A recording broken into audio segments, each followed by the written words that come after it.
ဘုံဘုံရဲ့ဘွဲ့အမိကတော့ရှင်နန္ဒွန်သားဖြစ်ပါတယ်ဘုံဘုံကိုမြန်မာနိုင်ငံမန္တလေးတိုင်းရမဲသင်းမြို့နယ်မှာရှိတဲ့ဝါယုံတော်ကျေးရွာမှာအဖဥမောင်ညိုမိတော်ခိန်တို့ကမွေးဖွားတန့်စင်ခဲ့တဲ့စရုထမြောက်သားယရနာဖြစ်ပါတယ်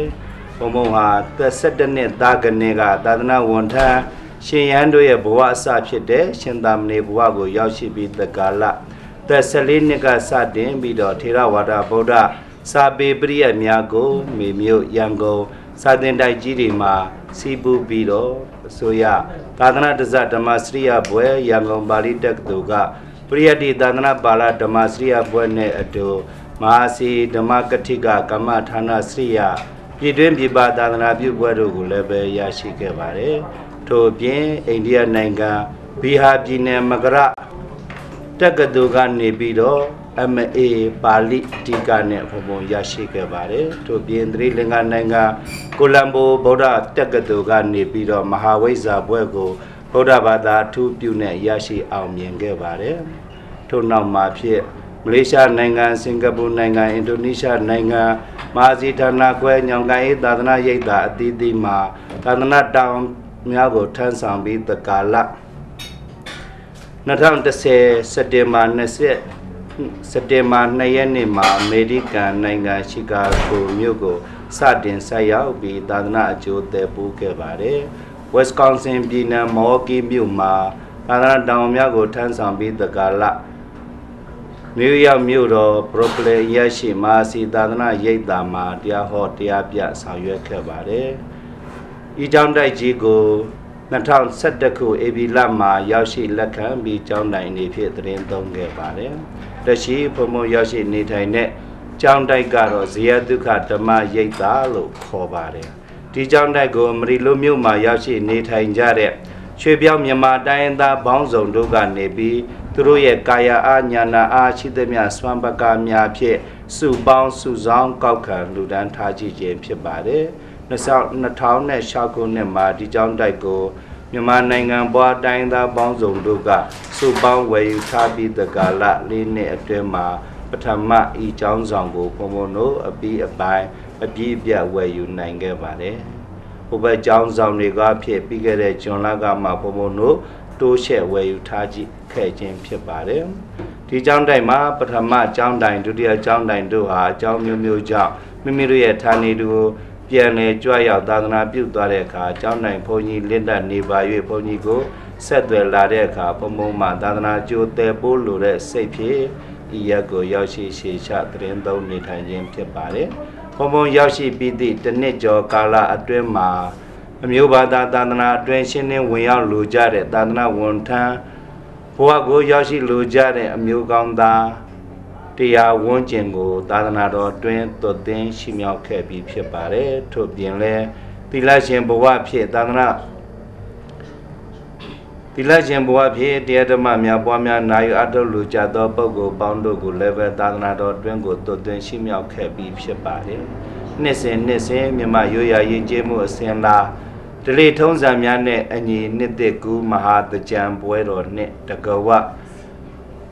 ကစုံလာပြေဗုဒ္ဓနေ့ပွဲတော်ဝါဇုသင်္ကန်းဆက်ကလူရန်ပွဲတော်တရေကျွစီမီလိထုံးပူဇော်ပွဲအာစရိယပူဇော်ပွဲများနဲ့အညီယခုကျင်းပစေမဟာဘုံရင်ပွဲကြီးအပါဝယ်နှစ်စဉ်မြမရိုးရာရင်ကျေးမှုပွဲတော်များကိုလစဉ်ဆင်ဆက်မပြတ်ဥဆောင်ကျင်းပပေးလျက်ရှိပါတယ်။ဘုံဘုံနဲ့အတူဤကျောင်းတိုက်ကြီးကိုစီမံခန့်ခွဲဖို့ဆိုပြီးမြန်မာထေရဝါဒဗုဒ္ဓဘာသာအသင်းကြီးကိုတည်ထောင်ထားရှိပြီးဖြစ်ပါတယ်။မြန်မာထေရဝါဒဗုဒ္ဓဘာသာအသင်းကြီးဦးစီးဦးဆောင်ပြုမှုနဲ့အတူဤရိုက်ဒေသမှာရောက်ရှိနေထိုင်ကြတဲ့တိုင်းရင်းသားလူငယ်ပေါင်းစုံတို့ကိုနှစ်စဉ်ဒီဇင်ဘာကျောင်းပိတ်ရက်နဲ့နွေရာသီကျောင်းပိတ်ရက်များမှာဗုဒ္ဓဘာသာယဉ်ကျေးမှုသင်ခန်းစာများမြန်မာစာရေးဖတ်ပြောသင်တန်းများကိုပို့ချလျက်ရှိပါတယ်။ဒါကြောင့်မလို့ဒီကျောင်းတိုက်ကြီးဟာအမေရိကန်နဲ့တကဝကဘာအဝမ်းသာသနာရောင်လွှမ်းဖို့တရောင်တနေရာကနေပြီးတော့ပါဝင်သေးဖို့ရွက်ဆောင်အားဖြည့်ပေးနေတဲ့ကျောင်းတိုက်ကြီးလို့ဆိုရင်မမားနိုင်ပါဘူးထို့ပြင်လည်းပဲဒီကျောင်းတိုက်ကြီးကိုမြန်မာပြည်တလွှားကထင်ရှားကြော်ကြားတဲ့ ဆရာတော်ကြီးများကိုပင့်ဖိတ်ပြီးတကာလတရားပွဲများကိုကျင်းပကဓမ္မဒါနဓမ္မပူဇာတပည့်များကိုလည်းပဲဆင်ရင်ကျင်းပနိုင်ခဲ့ပြီးဖြစ်ပါတယ်တကြီးရွယ်ဦးများအတွက်တရားဓမ္မများနာကြားနိုင်ရန်အလုံးငါဝိပဿနာတရားစခန်းများကိုလည်းပဲအလင်းသင့်တယ်လို့ဖွင့်လှစ်ပေးခဲ့တာယခုကဆိုတောင်းကျင်3ခါအောင်မြင်ခဲ့ပြီးပါပြီထိုနည်းတူစွာစနေနေ့များကိုလည်းပဲဥပုသ်နေ့ဖြစ်သတ်မှတ်ပြီးတော့ကျောင်းမှာလာပြီးတော့ဥပုသ်သတင်းသည်များအနေဖြင့်တရားဘာဝနာနဲ့မွေ့လျော်နေတဲ့ပုဂ္ဂိုလ်တော်တော်များများရှိပါတယ်ထို့ပြင်လည်းပဲဘုံဘုံတို့အနေဖြင့်ရရွာဒေသထဲမှာနေတဲ့ဗုဒ္ဓဘာသာသူတော်စင်တွေကုသိုလ်တရားတွေတိုးပွားစေဖို့ကိုရောနောင်မှာတန်ត្រာအကျိုးတိုးတဲ့တိုးအောင်ရည်မှန်းလို့လေပိဏပတ်စွမ်းအလုခံကိုလည်းပဲနေ့စဉ်ကြွရောက်လျက်ရှိပါတယ်စနေတနင်္ဂနွေရက်များဆိုလို့ရှိရင်ဆွမ်းလောင်းလူကြတဲ့ပုံကိုယ်တွေတော်တော်များကိုရှိပါတယ်ဒါကြောင့်မလို့ဤကြောင်းတိုက်ကြီးဟာဘုံဘုံတို့အမရီလိုမျိုး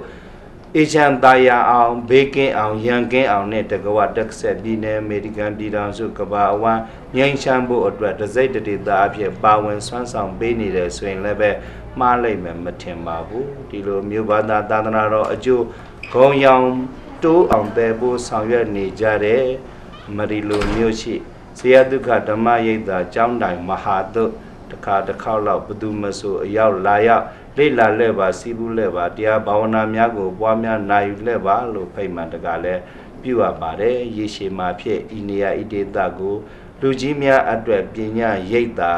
လူကြီးများအတွက်တရားရိပ်သာလူငယ်များအတွက်ပညာရိပ်သာဖြစ်အောင်ဘုံဘုံတို့စီစဉ်ဆောင်ရွက်သွားဖို့ရှိသလို International Meditation Center တခုဖြစ်ပေါ်လာအောင်လည်းဘုံဘုံတို့စွမ်းဆောင်ကြိုးစားသွားဖို့ရှိပါတယ်ဒါကြောင့်ဗုဒ္ဓဘာသာကိုစိတ်ဝင်စားသူတရားဘာဝနာကိုပွားများနာယူအားထုတ်လို့သူမြည်သူမဆိုဘုံဘုံတို့နဲ့ဆက်သွယ်ပြီးတော့ဆောင်ရွက်နိုင်ပါတယ်လက်တွဲ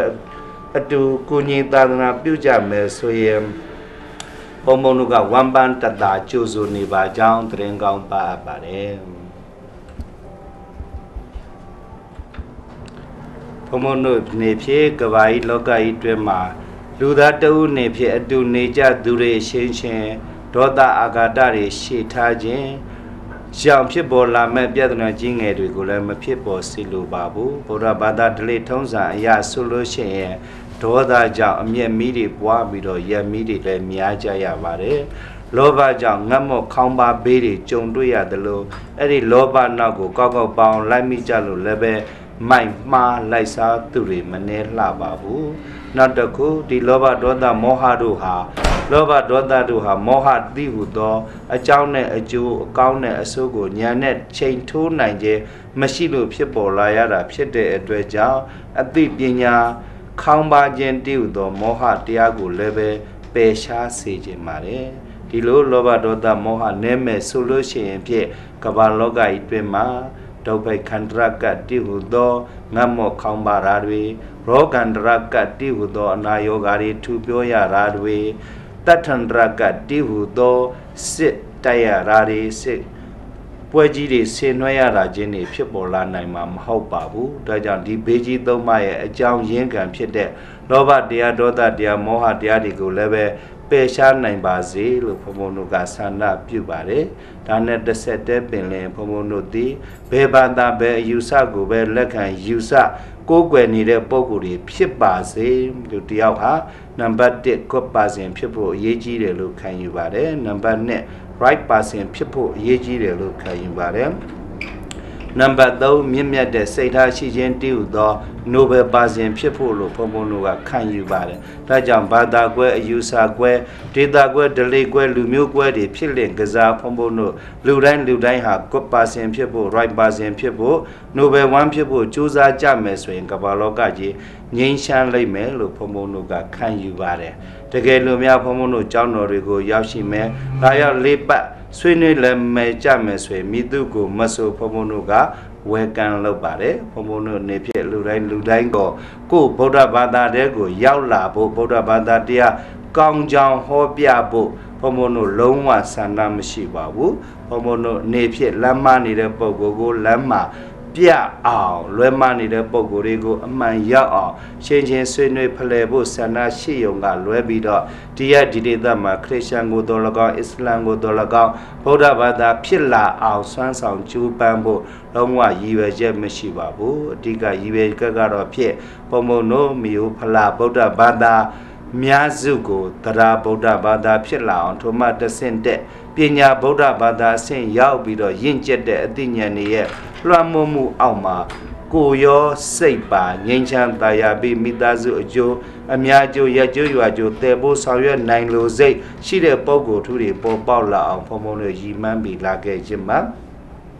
အဓိကအဖြစ်တော့ဖြစ်ဘုံဘုံတို့ဘာသာနဲ့လူမျိုးယဉ်ကျေးမှုဓလေ့ထုံးစံတွေပျောက်မသွားအောင်ကာကွယ်ထားဖို့ဖြစ်ပါတယ်နံပါတ်1အနေဖြင့်ဘာသာနဲ့ယဉ်ကျေးမှုဓလေ့ထုံးစံကိုပစ်ပယ်ဖို့တာဆူနေတဲ့ပုံကိုယ်တွေကိုဘုံဘုံတို့တရားဓမ္မတွေဟောပေါ်ပြပြီးတော့စီယုံထားဖို့ဖြစ်ပါတယ်နံပါတ်3အနေဖြစ်ဘုံဘုံတို့တွေဖြစ်နိုင်လို့ရှိရင်လူငယ်တွေရဲ့ယဉ်ထဲကိုထိုးဖောက်ပြီးလူကြီးတွေရဲ့ယဉ်ထဲကိုထိုးဖောက်ပြီးတော့သူတို့သိနိုင်သလောက်တရားဓမ္မများကိုဟောပေါ်ပြပြီးတကလာကုယောနောင်ပါ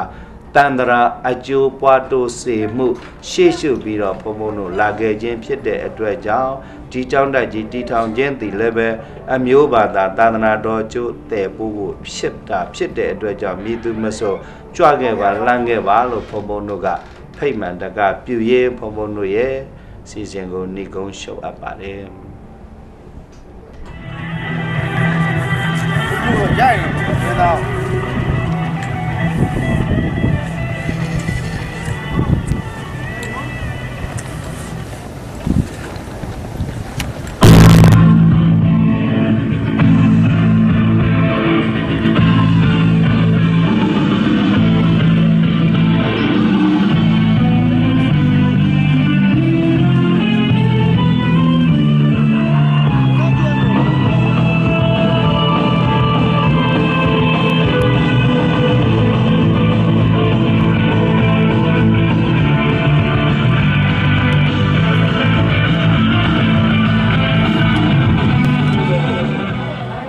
တော့ဖြစ်လာတယ်ဆိုတာအလူဒါနလက်နဲ့မကွာဒါနနဲ့သီလမပါရင်နောက်ခါမှဖြစ်မယ်အဲ့ဒါဆိုမို့နော်လူဘဝဖြစ်လာရင်အခုစားတော့သွားတော့လာတော့နော်တော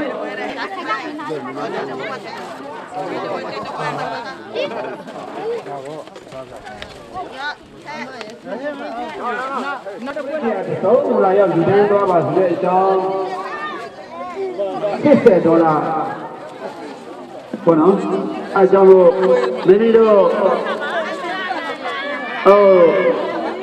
ဒီလိုကုသိုလ်ဒုကုသိုလ်မြတ်ကြီးကိုမလူရပဲနဲ့စိတ်ထဲမှာမရှိအောင်နော်ကျွန်တော်တို့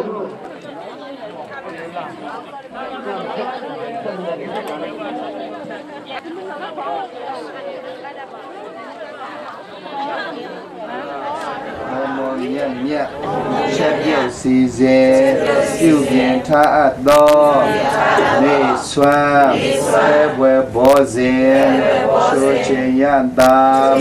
ဖြာဖြာတုကိုဆက်ကပ်ပါ၏လူဒံပါ၏ပူဇော်ပါ၏ဒီကောင်းမှုသည်တတိတော်တို့အားဒီယံကင်းကြောင်းနိဗ္ဗာန်ရောက်ကြောင်းကောင်းမှုကုသိုလ်ဖြစ်ပါစေသာရှင်ဖယားအာသာဓုနည်းနည်းစတိလေးဒိဋ္ဌမကရအောင်အဲ့မှာဆက်ရှိတယ်ဦးဇောအဲ့နာဆက်တကူပါလားရေ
别上。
အနန္တမှာလူတိုင်းတာတိုင်းရ၍မိမိတို့ရဲ့လူရင်ဆန္ဒများပြေဝစုံလင်အကောင်းအောင်မြင်ပါစေခြင်းအကျိုးငါမိသားစုအသီးသီးကကိုယ်စီကိုယ်ငါအဋိဌံထားသည့်အလျောက်အဋိဌံမြောက်၍စိတ်ချပေါက်ပါစေခြင်းအကျိုးငါပရိသတ်ပင်များပေါက်ရောက်လူဒန်းထားတာရှိပါတယ်လူသားတို့ခေါ်နတ်သားတို့ခေါ်မြမနာသားတို့ခေါ်နိုင်အောင်ဘုံဘုံတို့ကထိန်ပရိသတ်ပင်လက်လက်ပွဲကြီးကိုစတင်ကြပါစို့သူတော်ကောင်းတို့ဒါကြောင့်ပရိသတ်ပေါင်းတော်ကောင်းအားလုံးတို့အားမန္တအတွင်းမှာနေရာယူပေးပါရန်လေးစားစွာတိုက်တွန်းနှိုးဆော်ဖိမှန်တကပြုအပ်ပါတယ်မိမိတို့လူရန်ထားတဲ့ပရိသတ်ပင်များအားအတိမုတ်အကခုံများဖြင့်မိမိတို့စိတ်တိုင်းကြလက်လက်ပူဇော်အောင်ပွဲခံရန်ဖြစ်ပါတယ်ကတိန်လူရှင်လူတိုင်းကမှာပေါင်းတော်ကောင်းအားလုံးတို့အားမန္တအတွင်းမှာကြွရောက်နေရာယူပေးပါမည်အကြောင်းလေးလေးစားစားဖြင့်တိုက်တွန်းနှိုးဆော်ဖိမှန်တကပြုအပ်ပါတယ်မိမိတို့ကိုယ်စီကိုယ်ငါလူတန်းထားသောပရိသတ်ပင်များကိုဘုံဘုံတို့ရှေ့နောက်အစီအစဉ်စကြနေရာချထားပေးဖို့လည်း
တိုးပေးတာဆက်တိုးပေးထွက်လာနေဆက်တိုးပေးတာသင်္ကန်းဘရိတ်ကရာလူတွေလည်းအမှုရှိတယ်ရှိသေးတာဒီမှာသင်္ကန်းဘရိတ်ကရာတွေရောသင်္ကန်းတွေရောဒါပေမဲ့အရောက်တိုင်းတော့နာမည်တော့မခေါ်တော့ဘူးငါဒီသင်္ကန်းဘရိတ်ကရာသမားတွေတော့နောက်ပိုင်းကျမှသင်္ကန်းကားတဲ့ခါကျမှဘုရားခေါ်ပေးမယ်နော်အခုကတော့မိကိုယ်တိုင်ပဲဒီမှာလာယူပါနော်သင်္ကန်းပရိက္ခရာပဲသင်္ကန်းပဲဖြစ်နော်ဆိုတာကိုမိသားစုအလိုက်ပါလို့ရှိရင်နေရာလို့ဆိုရင်သင်္ကန်းမှာပရိက္ခရာလူတွေသူရှိတယ်ရှိသေးတာဒီမှာသင်္ကန်းပရိက္ခရာတွေရောသင်္ကန်းတွေရောဒါပေမဲ့ ရောက်တိုင်းတော့နာမည်တော့မခေါ်တော့ဘူးလေဒီပြိဿမာရီတော့နောက်ပိုင်းကျမှသင်္ကန်းကန်းတဲ့ခါကျမှဘိုးကခေါ်ပေးမယ်နော်အခုကလည်း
ဒီလိုမြို့မှာမြန်မာနိုင်ငံဖွာတိုင်းသားပေါင်းစုံတို့ကစုပေါင်းတည်ထောင်ထားသောဇေယျသကဓမ္မရိပ်သာကျောင်းတိုက်ကြီး၏တိုင်းသားပေါင်းစုံစုပေါင်းမဟာဘုံကတိအောင်ပွဲခန္ဓာစည်းစိမ်စတင်ရန်အရှိန်ကြာရောက်ပါပြီဗျာတို့ဖြစ်ပါ၍ခန္ဓာကြီးကိုနမောတတ္တတန်ကြိုင်သုံးဆွေဘုရားကြော့၍ ဖွင့်လှစ်ပေးပါမည်အကြောင်းယုံကြည်စွာလျှောက်ထားအပ်ပါသည်ဗျာနမောတတ္တဗုဒ္ဓဝါတောအရဟတောသမ္မာသမ္ဗုဒ္ဓတ္တနမောတတ္တဗုဒ္ဓဝါတောအရဟတောသမ္မာသမ္ဗုဒ္ဓတ္တနမောတတ္တဗုဒ္ဓဝါတောအရဟတောသမ္မာသမ္ဗုဒ္ဓတ္တဆလဘီအပရိသပေါင်းတော်ကောင်းတို့နှင့်ကထိန်လူဒိုင်ကာမပေါင်းတော်ကောင်းတို့ကဘာဝတိလခံယူကြရန်ဖြစ်ပါတယ်သူဖြစ်ပါ၍ဩကာသကရောကျိုးဖြင့်ညီညာဖြတ်ကရောကြပါယံနှင့်ဝတ်ဆောင်မြမထေရဝါဒဗုဒ္ဓဘာသာသင်ကြီးအမှုဆောင်လူကြီးမင်းများအလုံးကိုကုစားပြုပြီးကိုယ်တိုင်ကိုကြပြိခရာများဆက်ကလူရမှုလည်းရှိပါတယ်သူဖြစ်ပါ၍ရှေ့မှာကြောက်ရောက်နေရာယူပေးပါရန်ဖိတ်မှန်တကားပြုပါပါတယ်စေနာရှင်ကုသိုလ်ရှင်ဝေယဝိဇ္ဇလုံအားရှင်အလုံးတော်ကထိန်နဲ့ဆက်ဆက်သမျှအကျိုးမှန်တဲ့ဆောင်ရွက်ခဲ့ကြဂုဏ်တော်စေနာရှင်ကုသိုလ်ရှင်များပါဝင်လူတန်းခဲ့ကြဂုဏ်တော်တရာစေနာမေတ္တာရှင်ကုသိုလ်ရှင်များအလုံးတို့ဟာယခုကဘုံဘုံတို့ရဲ့ကထိန်အောင်ပွဲရည်စဲချဓမ္မသဘင်စီစဉ်ကိုစတင်မှာဖြစ်တဲ့အကြောင်းကြေညာအပ်ပါတယ်ရာတော်တန်ဃာတော်ရှင်သူမြတ်ပေါင်းတို့နဲ့အပရိသပေါင်းတို့ယခုအခါအမေရိကန်နိုင်ငံတက္ကဆက်ပြည်နယ်အမရီလိုမြို့မှာမြန်မာနိုင်ငံဖွာတိုင်းသားပေါင်းစုံတို့ကစုပေါင်းတီထောင်ထားသောဇေယျတုကဓမ္မရိပ်သာကျောင်းတိုက်ကြီး၏တိုင်းသားပေါင်းစုံစုပေါင်းမဟာဘုံကတိန်အောင်ပွဲခန္ဓာစီစဉ်စတင်ရန်အရှိန်ကြားရောက်ပါပြီဗျာသို့ဖြစ်ပါ၍ခန္ဓာကြီးကိုနမောတတ္တတန်ပြိုင်သုံးဆွေဘုရားကြော၍ဖွင့်လှစ်ပေးပါမည်အကြောင်းယုံကြည်စွာလျှောက်ထားအပ်ပါသည်ဗျာနမောတတ္တဗုဒ္ဓဝါတောအရဟတောသမ္မာသမ္ဗုဒ္ဓတ္တနမောတတ္တဗုဒ္ဓဝါတောအရဟတောသမ္မာသမ္ဗုဒ္ဓတ္တနမောတတ္တဗုဒ္ဓဝါတောအရဟတောသမ္မာသမ္ဗုဒ္ဓတ္တဆလဘီအပရိသပေါင်းတော်ကောင်းတို့နှင့်ကထိန်လူဒိုင်ကာမပေါင်းတော်ကောင်းတို့ကဘာဝတိလခံယူကြရန်ဖြစ်ပါတယ်သူဖြစ်ပါ၍ဩကာသကရောကျိုးဖြင့်ညီညာဖြတ်ကရောကြပါယံနှင့်ဝက်စကွန်ဆင်ပြည်နယ်မော်ကီမြို့ဆရာတော်ဒေါက်တာပရမတ်ဓမ္မနေ၍ငါးပါးသီလများခံယူရမှာဖြစ်ပါတယ်သူဖြစ်ပါ၍ကျေးဇူးတော်ရှင်ဝက်စကွန်ပြည်နယ်မော်ကီမြို့ညောင်ကိုင်းသာသနာ့ရိပ်သာကျောင်းဆရာတော်ဒေါက်တာရှင်ပရမတ်အားငါးပါးသီလရှိမြောက်ပေးသနာပါမည်ကြောင်းလျှောက်ထားအပ်ပါသည်ဗျာ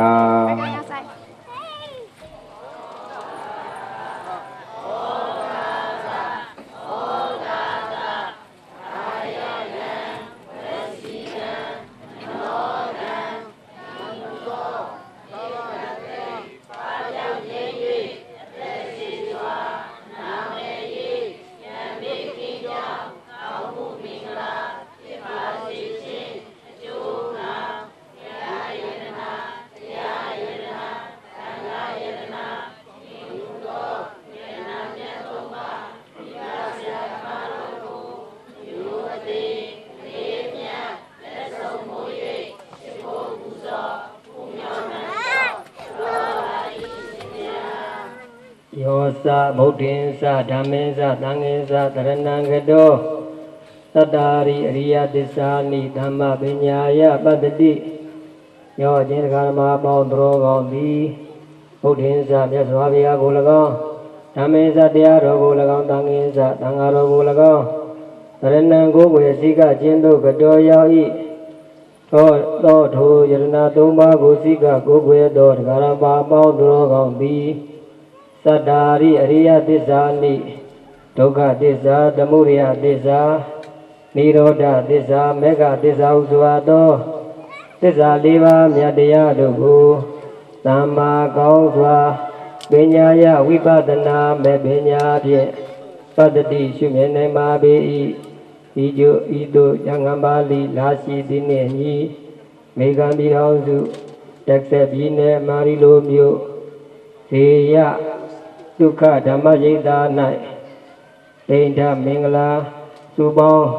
ကထိန်ဝဲကျင်းပရာအခါကာလသမယ၌တရားသံဃာယရဏမြတ်သုံးပါးတို့ယုတိမြတ်တို့လက်စုံမိုး၍ရှိကိုပူဇော်ဥမျောမှန်လျှော့ကတော်ကြရသောတက္ကစ္စဂါရဝမနာမကုသိုလ်ကံစေနာသံဃာတော်များပင်ဖိ၍အာယုစွမ်းနေစွမ်းဆက်ကလူရန်ခြင်းဟူသောဒါနကုသိုလ်ကံစေနာကထိန်သင်္ကလူရန်ခြင်းဥပတမ္မရကုဏောပတမ္မရဒိဋ္ဌမင်္ဂလာဘွဲကျင်းပခြင်းဟူသောဒါနကုသိုလ်ကံစေနာပိတ္တံဃာတော်တို့အားပိုင်းခြားမတ္တတိအတိုင်းလူရန်ရခြင်းသည်ဟူသောဒါနကုသိုလ်ကံစေနာသောက်တရားသောသီလကုသိုလ်ကံစေနာဝါမြအထုရသောဘာဝနာကုသိုလ်ကံစေနာဤစေနာပြားပြားတို့ကြောင့်မိမိတို့သည်သွားလေရာနေလေရာရောက်လေရာကိုယ်တွင်ကိုယ်ပအိမ်တွင်အိမ်ပရင်တွင်ရင်ပအလုံးယုံတွင်အလုံးယုံပနထာနာတို့၌ပေယံအန္တရာယ်တွေ့တို့မှကင်းစင်ပါ၍ကောင်းကျိုးချမ်းသာမင်္ဂလာတို့နှင့်ပြည့်စုံကြပြီလျင်အဆုံးစွန်သောဘဝနောက်ကာလ၌ဒုက္ခသစ္စာသမုဒယသစ္စာနိရောဓသစ္စာမေဃသစ္စာဟုဆိုအပ်သောသစ္စာ၄ပါးမြတ်တရားတို့ကိုလွယ်ကူသောအကျင့်လင်းမြန်သောအသိဉာဏ်တို့ဖြင့်ပိုင်းခြားသိမြင်၍မေဖို့နိဗ္ဗာန်ကိုရလွယ်ရောက်လွယ်မျက်မှောက်ပြုလွယ်နိုင်ကြပါစေအဟံဗန္တိဣတရဏိနာတဟပင်စသီလံဓမ္မံယာစာမိအနုဂံကတဝါသီလံဒေသမေဗန္တိဒုတိယံပိသံဗန္တိဣတရဏိနာတဟပင်စသီလံဓမ္မံယာစာမိအနုဂံကတဝါသီလံဒေသမေဗန္တိတတိယံပိအဟံဗန္တိဣတရဏိနာတဟပင်စသီလံဓမ္မံယာစာမိအနုဂံကတဝါသီလံဒေသမေဗန္တိတပိတောအားအစဉ်တနာအာဘတိလပိပါဗျာယမံဝရမိတံဝတိထ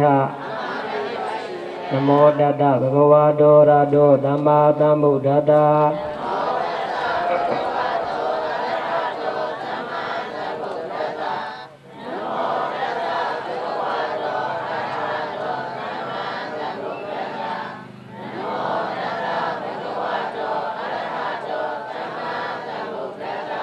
ဘဂဝါကို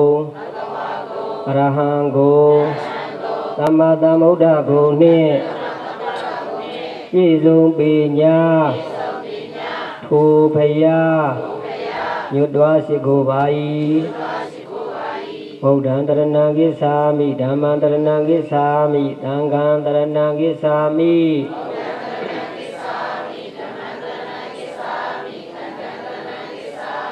ဒုတိယံပိဗုဒ္ဓံတရဏံကိသာမိဒုတိယံပိဓမ္မံတရဏံကိသာမိဒုတိယံပိသံဃံတရဏံကိသာမိ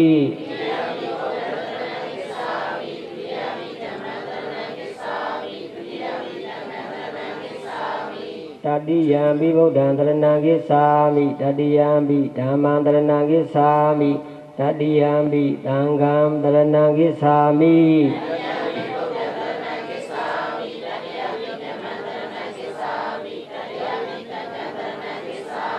ဘုရားတရားသံဃာယရဏမြတ်သုံးပါးတို့ကိုဆင်းရဲကိုပယ်ဖြောက်သံသာတို့ရောက်အောင်ကဲမဆောင်လျှောက်တတ်သောယရဏထုယရဏမြတ်ယရဏကောင်းဟူ၍ကိုယ်ွယ်စီကတိမတ်ပါ၏ရှင်ဘုရားသရဏဂမနံပရိဘုံနံပါဏာတိပါတာဝိရမဏိသိက္ခာဝဒံသမာဓိယာမိ သက်ရှိတတဝါမတ္တပါသိက္ခာကျင့်ပါမည်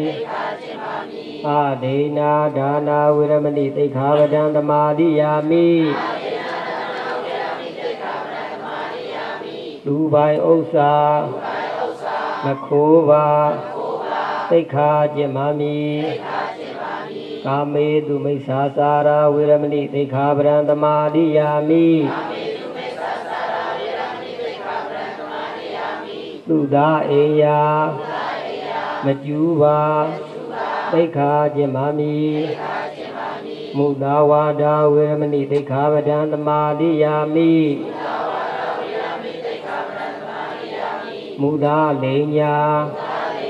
မပြောပါသိက္ခာကျင့်ပါမည်သုရာမေရိယမိစ္ဆပမာဒဌာနာဝေရမဏိသိက္ခာပဒံသမာဓိယာမိ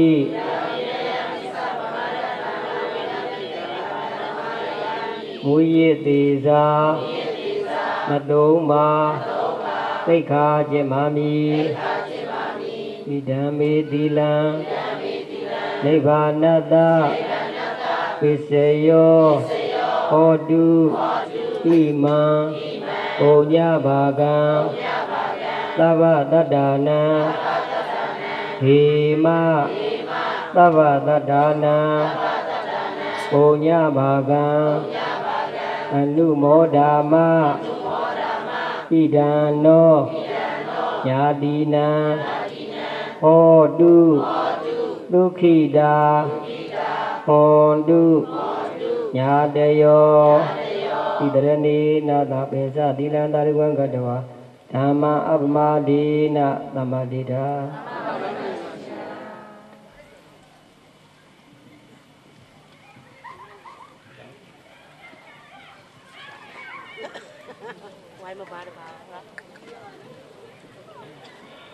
ဆလပီယခုနှစ်ကထိန်လူတိုင်ကမှများဖြစ်ကြကုန်သောအမေရိကန်နိုင်ငံတက္ကဆက်ပြည်နယ်အမရီလိုမြို့အတွင်းမိတိနေထိုင်ကြကုန်သောအလုံးသောကထိန်တိုင်ကမှအပေါင်းတို့နှင့်တကဝကထိန်ပွဲတော်ကြီးကျင်းပအောင်မြင်နိုင်ရေးအတွက်မာဒီလူဒန်းအလူရှင်များဘုံဘုံဤသိက္ခာတလူရှင်များဖြစ်ကြကုန်သောကိုရင်ထွန်းအောင်မခမဆန်းမိသားစုအပေါင်းအာယုဇွန်နေသောလူရှင်တိုင်ကမှပေါင်းတို့နှင့်တကဝသင်္ကန်းပရိက္ခရာငွေပရိသလူရှင်များမှဆရာတော်တန်ဃာတော်ရှင်သူများပေါင်းတို့အားမိမိတို့လူဒန်းထအပ်သောသင်္ကန်းပရိက္ခရာဆုံးလင်းစွာတို့ကိုဆက်ကလူဒန်းပေးဖို့ဖြစ်ပါတယ်။ဒါကြောင့်အားလုံးနိစ္စရာဆရာတော်စီမှာတယောက်ချင်းတဦးချင်းစီစဉ်တကြပူဇော်ပေးဖို့ဖိမှန်တကပြုအပ်ပါတယ်။ဒါကြီးကြွကမိုက်တော်ဝီအဲ့တရှမ်းစီတကမိုက်တခါရတဲ့အားလုံးလူရှင်များအားလုံးမတည့်ရတန်းစီလဲရအောင်ပါတန်းစီပြီးတော့တယောက်ချင်းလာကပ်ပေးပါဘုံဘုံတော့ကပ်ပြီးသားပရိက္ခရာလေးတွေကိုနောက်မှာတခါဘိုင်းဦးမြဟုတ်ကအပေါ်တက်ကပ်သွားတကမိုက်အပေါ်ထီအောင်နန္ဒအပေါ်ထီအောင်တက်ကနန္ဒဒီဘက်ကိုတက်အားလုံးကိုကြီးမိမိတို့မကပ်လိုက်ရမလူလိုက်ရမရှိရလေအောင်သင်္ကန်းပရိက္ခာလူဒန်းပွဲအဖျက်တို့ကိုကြီးကဆက်ကလူဒန်းပေးပါ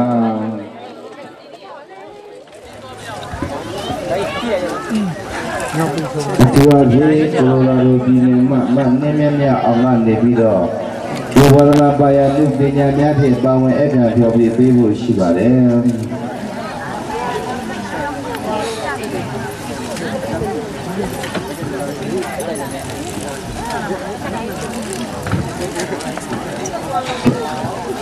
ဒီကြမ်းလာလိုက်ဒီစမိုင်းကိုကွက်သွားလိုက်โอเคတ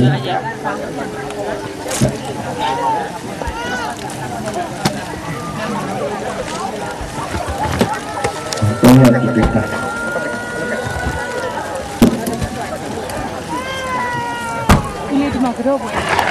အားလုံးမကပ်လိုက်ရမရှိရလေအောင်မိမိတို့ကိုယ်တိုင်ကိုယ်ကျစက္ကန့်ဒီတန်းပြပါ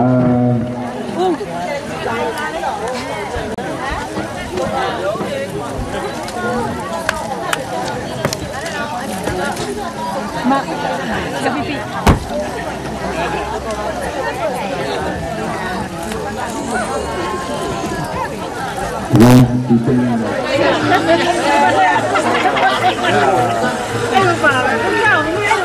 အမလေးအလိမ္မာဆုံးပဲကွယ်အားလုံးနဲ့သားတယ်ကွယ်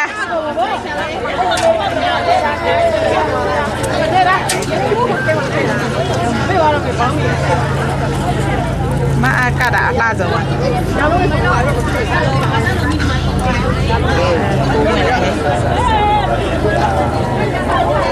ဘုံပတ်စံနေအများကြီးငါပြောတာတီဒီအိတ်ပရိသပင်းနေယူဟိုနောက်မှာသွားစီမယ်ဟိုနောက်ကျောင်းဆောင်မှာဟိုနောက်ကိုပို့မယ်ငါတို့စီထားတဲ့တော့ရုပ်ရအမြဲတမ်းပြဿနာရှင်းတာအမြဲကပ်ဖို့ရှိမှာပါတော့ကလေးတွေရိုက်တယ်